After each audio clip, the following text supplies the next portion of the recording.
Excellence, de délégué de quartier de l'unité 3 des Parcelles Assainies de Keur Massar Rufisque 1, le président de la commission stratégie développement de l'association des délégués de quartier de la commune de Keur Massar et cadre dans le comité communal de veille inondation, que je voudrais vous présenter les difficultés des populations liées aux inondations dans notre localité.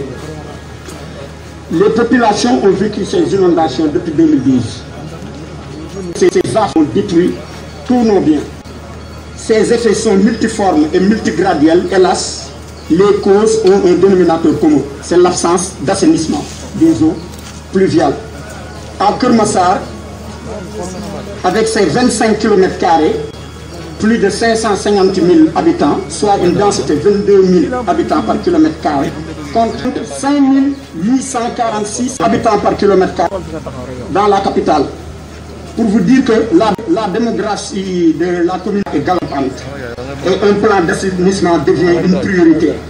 La réalisation de la phase 1 du programme de canalisation des eaux pluviales, réalisée à 81%, a donné cette année-ci de surprenants résultats, car plusieurs quartiers abonnés aux inondations ont bénéficié de cette année-ci du programme décennal de lutte contre les inondations, mais ces travaux ne représentent que 12% des besoins en assainissement, car plusieurs quartiers dans la commune de Keur Massar restent dépourvus de canalisation digne pour extirper des quartiers comme Darou Rahman, Sotra, Grand Médine, Aïnoumadi, Parcelles Assainies, Keur Massar, Malika, entre autres. Excellence, dans les Parcelles Assainies de Keur Massar Rufisque 1, les populations ont acquis légalement depuis 2006 leurs parcelles auprès de la SNHLM, avec une particularité, le paiement des frais d'assainissement. Elles y ont investi après plusieurs décennies d'économie au prix fort de leur modeste bourse afin d'y installer leur famille. C'est en 2012 que l'unité 3, située dans un bas-fond, présenta les premiers signes d'absence des canaux de drainage des eaux. Le résultat égale les inondations. 2013 fut l'hécatombe car la quasi-totalité des lotissements fut inondée. Les unités 1, 2, 3, 4, 5, 6, 9, 11, 10, 13, 14, 15, 16, 24, 25, 27 et 28, ainsi que les cités Kamil Bass, Pénitence, Darussalam, les quartiers de Aladji Paté, Serigne Mansour Sy, Keur Bakar, Dabakh Malik, Sant Yalla, Keur Madiabel, Amina, etc. Et des quartiers voisins, ainsi que les eaux de ruissellement de la route des deux voies de Jaxaay, Keur Massar.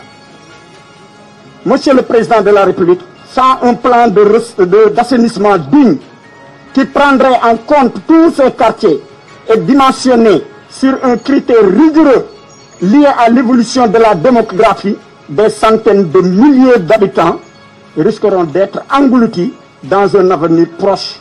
Le cri de toutes les populations d'échauffement climatique. Excellence, nous sommes très conscients de vos efforts fournis dans la lutte contre les inondations. Comme l'atteste votre programme décennal de lutte contre les inondations, mais force est de noter que les populations n'ont que deux souhaits.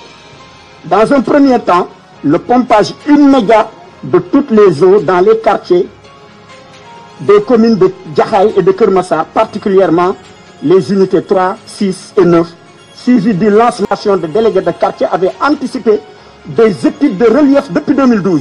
Le résultat était alarmant.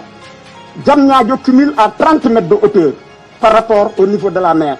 Le plan Jaxaay, initié en 2005 par votre prédécesseur, et tiré du nom de l'aigle, l'oiseau qui vole le plus haut, était un concept ambitieux pour signifier que désormais les populations seront installées sur des sites élevés et non plus dans des bas-fonds. Et pourtant, Jaxaay culmine à 17 mètres de hauteur, tandis que l'unité 9, 14, 15 culmine à 10 mètres, tandis que les unités 3, 6, Aladji Paté, Kamil Bass à 6 mètres. Pire, l'unité 3 plus exposée reçoit toutes les eaux du plan Jaxaay et des quartiers voisins, ainsi que les eaux de ruissellement de la route des deux voies de Jaxaay, Keur Massar. D'une opération cleaning post-hivernale consistant à désinfecter les quartiers, à réfectionner toutes les routes impraticables depuis 2013, sans oublier l'éclairage public.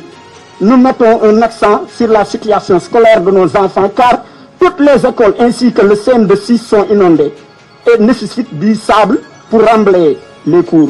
Dans un contexte de pandémie, la construction de salles de classe supplémentaires demeure une urgence. L'école PAU 3 est freinée par 5 salles de classe construites depuis 3 ans, mais jusqu'ici inachevées. Et le CM de l'unité 6 nécessite des salles de classe supplémentaires. Après ces urgences post-hivernales, le vœu des habitants, c'est l'assainissement. Il urge de lancer pour 2020-2021 la réalisation des phases du projet de canalisation ADEM Banque mondiale, le fameux canal du projet Programme de gestion des eaux pluviales et pour le changement climatique, suivi de la canalisation de toutes les parcelles assainies de Keur Massar Rufisque et de Keur Massar Malika. Plutôt des actions paix, pompage, dardar, assainissement. Donc, afara fagne, afara assainissement.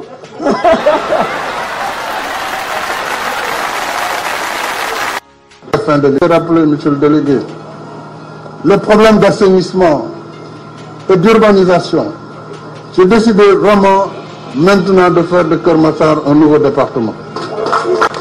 Je voudrais aussi vous dire que des actions très importantes seront engagées sans délai pour la gestion de Mbeubeuss et de tout ce qui entoure Mbeubeuss, pour la gestion de cette décharge, mais également pour la restructuration des quartiers autour de Malika, autour de Keur Massar, et tout cela, c'est un package d'investissement très important que le Sénégal va apporter.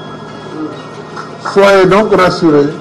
Kon asalaamaaleykum mbokk département bu Pikine ak département bu Rufisque tey jii dama ñëw indi ndimbal ak soutien bu gouvernement bi jëmale ko ci population yi nga xam ne taw bi nangu na seeni kër indil leen ay gàllankoor.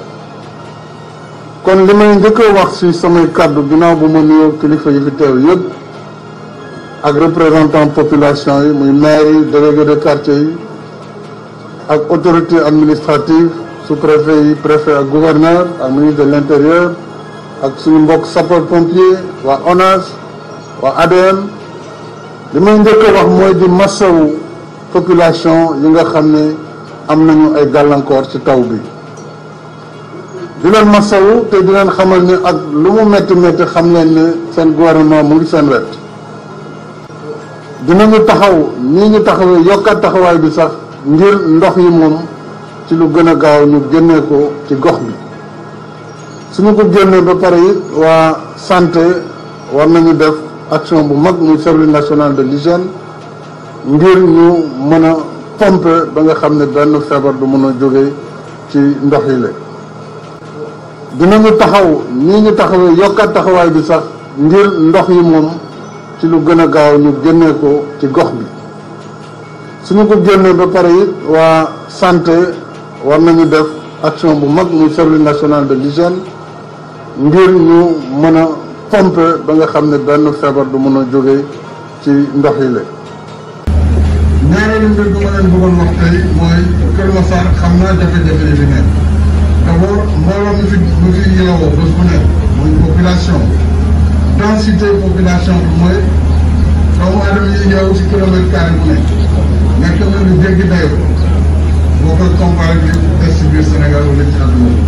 Keur Massar ngir former le nouvel département de Keur Massar loolu nag buñ koy wax du rek créer dépraillé mooy xool wàllu sécurité bi nañ koy dooleele ci wàllu ay commissariat ci wàllu ay brigade de gendarmerie nañu leen di dooleele ci wàllu kër dispensaire ak école yi maanaam infrastructure sociale yi nga xam ne faaw ñu def ko ak tali yi ak assainissement bi loolu incha allah bu dul yàgg danañ ko taxawal fii ci département bu bees bi ñu fas yéene def.